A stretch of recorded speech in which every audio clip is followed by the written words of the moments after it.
بسم الله الرحمن الرحيم وعنو wanaagsan daawadayaal saaxiibayaal ku soo dhawaada barnaamijka falanqaynta arrimaha ciidanka waa 25ka bisha Juun sanadka 2026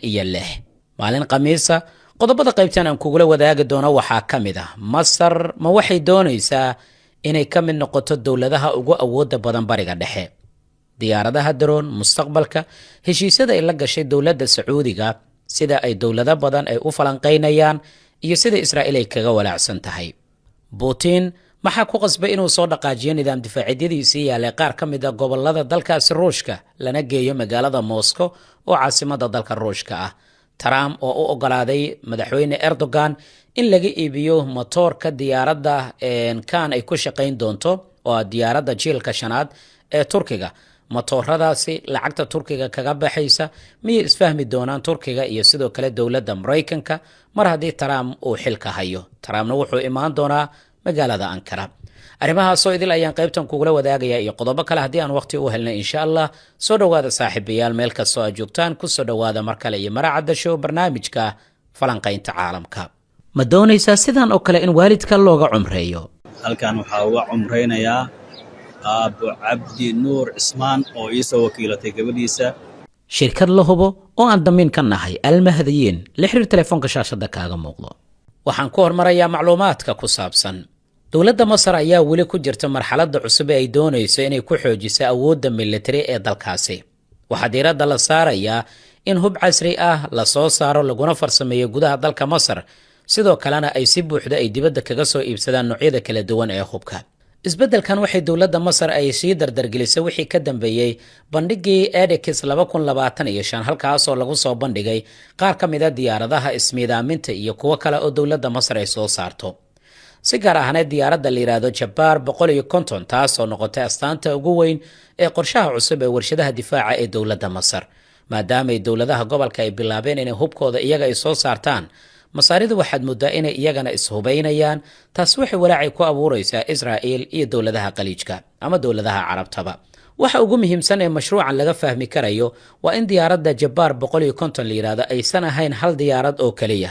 balse ay tahay bilowga qoys diyaarado ah oo dawladda Masar ay doonayso inay soo saarto ay ku jiraan diyaaradda la yiraahdo Jabbar 200 iyo Jabbar 250 Masar marka waxaad moodaa inay qorsheynayso wax soo saar joogto ah iyo horumarin ay doonayso mustaqbalka fog inay ka fogaato inay dibadda ay ka soo iibsato noocyada kala duwan ee hubka ee ay u baahan yihiin dhanka awoodda farsamada marka la eego diyaaradda Jabbar 150 waxay gaari kartaa ilaa 1500 oo kiiloomitir waxay hawada ku jiri kartaa ilaa 10 saacadood waxay sidoo kale qaadi kartaa 40 ilaa 50 kilogram oo waxyaabaha qarxa ah waxa intaas sii dheer inay isticmaali karto nidaamyada hagitaanka ee GPS iyo INS-ta sidoo kale waxay leedahay dareemayaal kulul oo u ogolaanaya inay sii wado howlgalkeeda xitaa haddii lagu sameeyo dagaalka dhanka elektarooniga ama jaaminka lana carqaladeeyo adeega hagitaanka ee GPS-ka loo yaqaano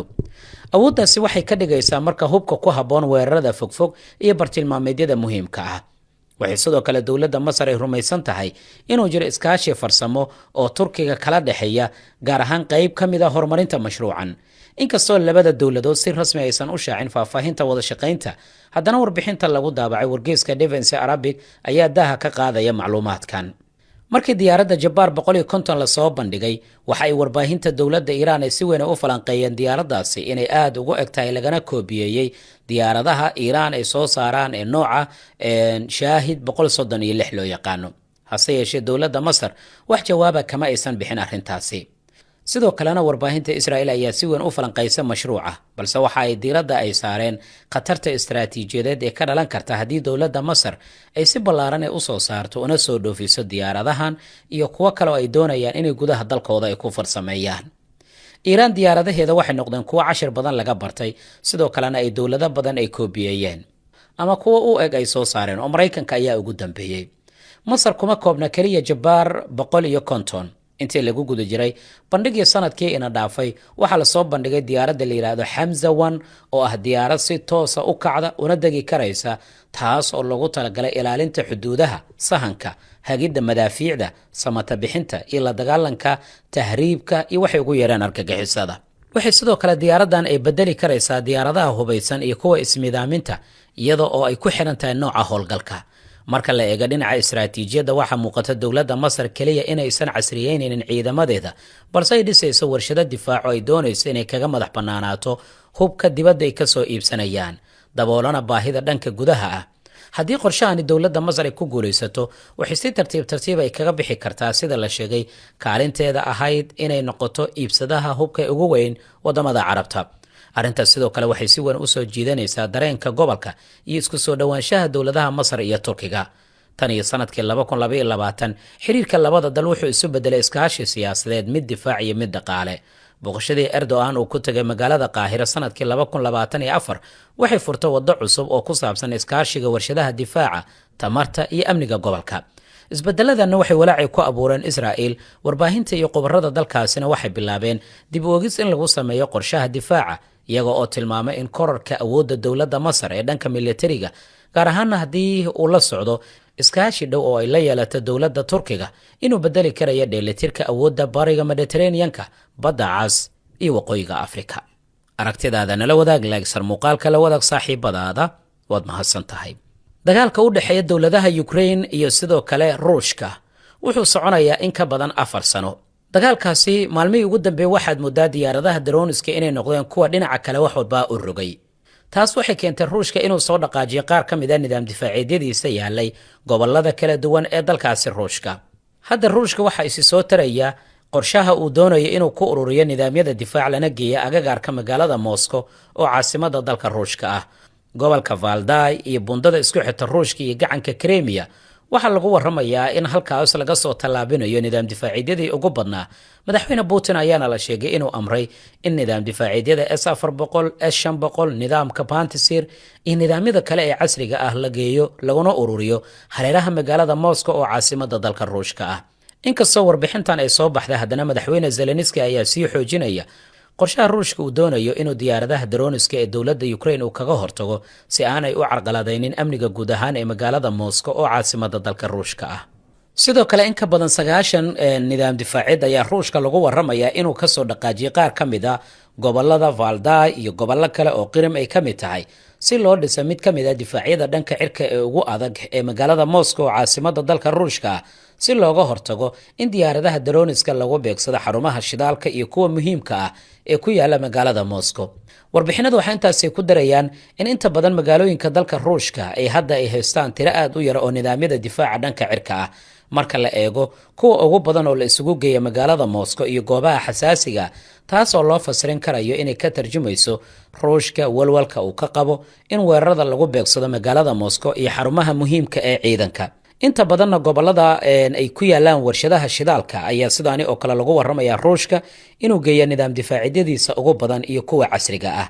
dhaqdhaqaaqan Ruushka uu sameeyo ayaa ujeedada ka dambaysa waxay tahay in laga hortago diyaaradaha drone ee tirada badan ee dowladda Ukraine ay heshay, iyadoo toddobaadkii hore ay soo baxeen macluumaadka ku saabsan in Ukraine ay gacanta ay ku dhigtay ku dhawaad 500,000 diyaarado drones ah.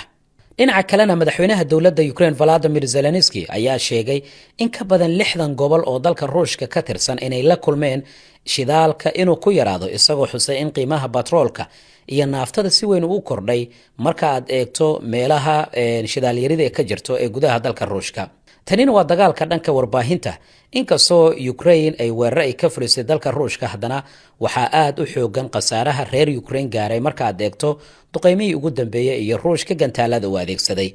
madaxweyne Zelensky waxa uu sheegay in xog sirdoon ay heleen ay muujinayso in hay'adaha ammaanka ee dowladda Ruushka ay ka fiirsanayaan dib u dhigista ama xitaa baajinta geedi socodka xulashada musharaxiinta talada haya ee United Russia ee doorashada baarlamaanka ee la qorsheeyay inay dhacdo bisha September ee sanadkan, sida uu sheegay. sidoo kale waxaa jirta buu leeyahay hubanti la'aan ka dhex jirta madaxda dalka Ruushka oo la xiriirta xaaladda dalkaasi Ruushka bilaha soo socda.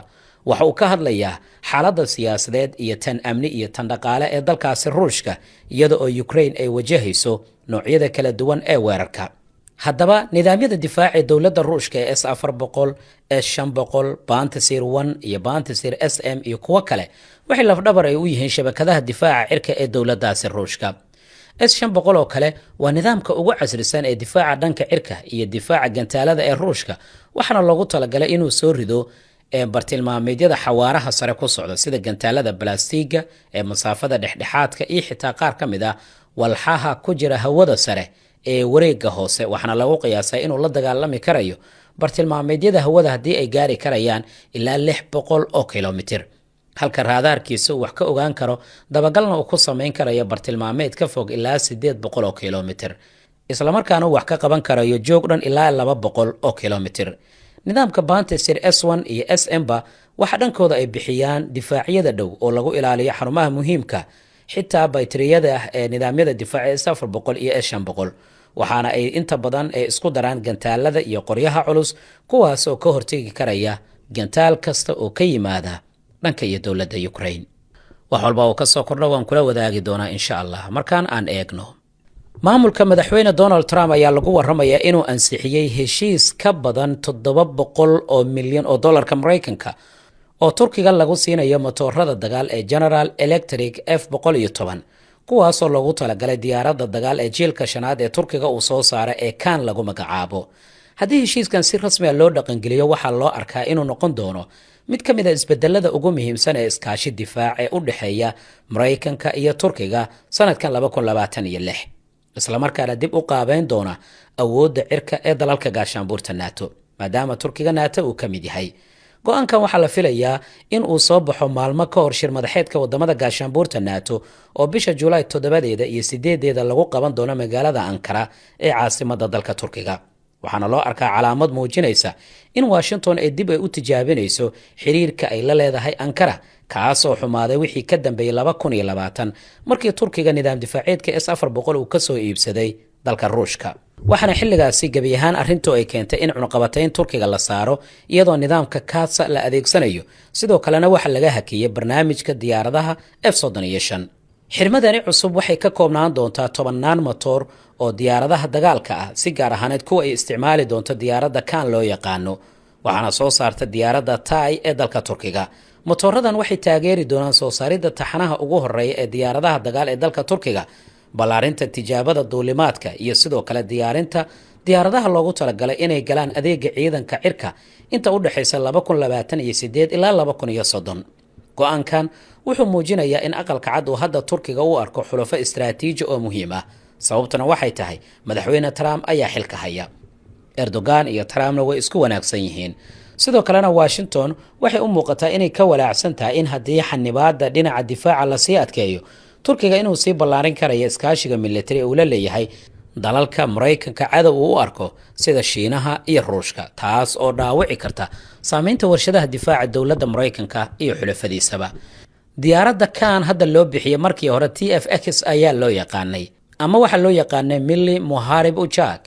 MMU, waxay samaysay duulimaadkeedii ugu horeeyay bishii February 2024. mashruucan ayaa ah kan ugu weyn ee Turkiga uu doonayo inuu ku yeesho diyaarad dagaal oo jiilka shanaad ah, taasoo si madax bannaan loo hormariyay, isla markaana aan ku xirnaan doonin go'aanada siyaasadeed ee dalalka reer galbeedka. haddii matooradan ay helaan, waxaa la filayaa inay taageeraan diyaaradaha tijaabada ah ee nooca ugu horeeya ee Block 10 iyo Block 20, kuwaasoo noqon doona saldhigga ciidamada cirka ee dowladda Turkiga ka hor inta aan la dhameystirin matoorka gudaha lagu farsameynayo ee Turkiga uu doonayo inuu mustaqbalka soo saaro. waan arki doonaa waxyaabaha ka soo kordha. laakiin muuqaalka la wadaag saaxiibadaada, waad mahadsan tahay. dowladaha Masar iyo Sacuudiga ayaa ku heshiiyay inay si wadajir ah u dhisaan dayax gacmeedkoodii ugu horeeyay, taas oo muujinaysa heerka sare ee iskaashiga militari ee labada dal u dhaxeeya markaad eegto dhinaca tiknoolajiyadda iyo hawada. mashruucan waxaa la filayaa inuu xoojiyo wada shaqaynta, cilmi baarista iyo farsamada, isla markaana albaab uu u furo horumarin cusub oo ku saabsan warshadaha hawada ee dunida Carabta. go'aankan waxaa ansixiyay golaha wasiirada Sacuudiga intii lagu guda jiray shir uu gudoomiye boqorka Sacuudiga Boqor Salmaan bin Cabdulaziz Al Sacuud, kulankaas oo ka dhacay magaalada Jidda. kulanka waxaa sidoo kale diiradda lagu saaray arrimaha la xiriira horumarinta dalka, dhaqanka iyo maamulka. golaha sidoo kale waxay go'aamiyeen in waaxda wasaaradda dhaqanka ee loo yaqaan kaydka dhaqanka in loo bedelo xarun cusub oo lagu magacaabo xarunta xasuusta dhaqanka Sacuudiga, taas oo lagu talagalay ilaalinta iyo diiwaangelinta hidaha iyo dhaqanka qaranka ee dalkaasi. sidoo kale waxaa la ansixiyay xisaabaadka sanadlaha ah ee xaruntii hore ee ganacsiga dhaqaalaha Sacuudiga iyo jaamacadda elektarooniga ee boqortooyada Sacuudiga. labada dal waxay sanadihii ugu dambeeyey si weyn u horumarinayeen awooddooda dhinaca dayax-gacmeedyada, hase yeeshee mid kasta wuxuu raacay istaraatiijiyad u gaar ah oo ku habboon baahiyihiisa iyo awooddiisa. masar waxay xoogga ay saartay dhismaha warshado maxalli ah oo soo saara dayax-gacmeedyo iyo sidii ay u yeelan lahayd tiknoolajiyadda naqshadaynta, iskuduburidka iyo tijaabinta dayax-gacmeedyada gudaha dalkaasi. waxay aasaastay hay-adda hawada sare ee masar iyo magaalada hawada sare ee masar. waxay guul muhiima ay gaartay markii hawada ay u direen dayax-gacmeedka loogu magacdaray misrisat 2, kaas oo noqday kii ugu horreeyey ee lagu ururiyo laguna tijaabiyo gudaha dalka masar, iyadoo ay ka shaqeeyeen injineero iyo khubaro dalkaasi u dhashay. dalka ayaa sidoo kale waxa uu leeyahay dhowr dayax-gacmeed oo loogu talagalay sawir-qaadista dhulka, la socodka khayraadka dabiiciga, beeraha iyo qorshaynta magaalooyinka. waxaa intaas sii dheer in xarunta hay-adda hawada sare ee qaaradda afrika inay ku taalla magaalada qaahira, taasoo sare u qaadaysa kaalinteeda masar ee afrika. dhinaca kale, sacuudiga waxa uu ka dhigay qaybta hawada sare mid ka mid a tiirarka ugu muhiimsan ee hiigsiga 2030. dowladda ayaa dhistay hay-adda hawada sare ee sacuudiga si loo horumariyo barnaamijka qaran ee la xiriira hawada sare. waxaa sidoo kale la aasaasay shirkadda Neo Space Group oo uu taageero sanduuqa maalgashiga dadweynaha si loo dhiso nidaam dhammaystiran oo bixinaya adeegyada dayax-gacmeedka, isgaarsiinta hawada, kormeerka dhulka iyo adeegyada ganacsi ee ku salaysan tiknoolajiyadda hawada sare. sacuudiga wuxuu leeyahay waayo aragnimo dheer oo ku saabsan howlgelinta dayax-gacmeedyada. taxanaha Sacuudi Saad wuxuu si joogto ah u ballaarinayaa maalgashiga adeegyada internetka, dayax-gacmeedka, isgaarsiinta iyo tiknoolajiyadda la socodka dhulka. masar waxay sii wadaa qorshaheeda ku aadan in dalka gudihiisa lagu soo saaro tiknoolajiyadda hawada sare, iyadoo kordhinaysa qeybaha gudaha lagu farsameynayo iyo tababarka injineerada iyo farsamayaqaanada. islamarkaana sacuudiga wuxuu dardargelinayaa mashaariic waaweyn oo lagu horumarinaya dhaqaalaha hawada sare, isagoo ballaarinaya maalgashiga, dhisaya shirkado cusub iyo adeegyo casri ah oo ku salaysan dayax-gacmeedyada. falanqayntii qaybtan waa naga intaa mid lamid intaan ku kulmi doona. nabadgelya, ammaano allah, wasalaamu calaykum waraxmatullaahi wabarakaatuh.